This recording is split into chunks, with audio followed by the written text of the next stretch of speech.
Alright, good evening mga kabagwis. Sensya na ganito yung tsura ko. Medyo kagagaling ko lang kasi sa sakit. So maghapon ako nagtutulog. Kaya lang nag-notify sa akin yung ating club at ating GC about sa pagkakalapati natin, no? Na meron palang hitsa ngayon. May training sa Bungabon, Nueva Ecija. Layo nun.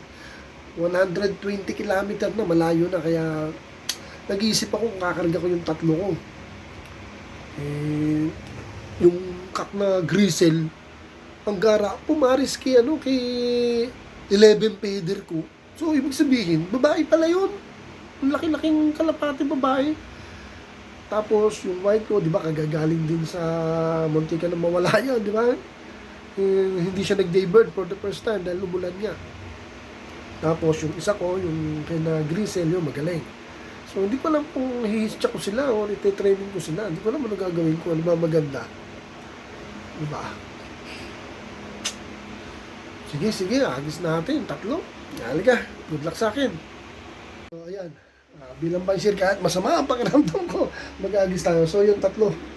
Si Blacktail, si Grisel Hen, at si Kak na Grisel. Sila pa rin tatlo. Buhay pa rin naman. Okay? So, halika. Samahan niyo ako. Karga na yung tatlo natin. Umuwi kayo ha. Okay. Wala na akong pangkarga pag di kayo umuwi.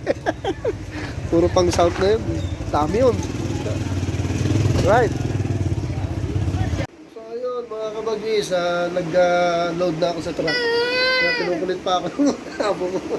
Nag-load na ako. Masama pakiramdam ko. Nilalagdat si Lolo. Mabibilat ako. Sige na, dito na lang. Kinukulit ako nito. Bye bye mga kabagis. Thank you for watching.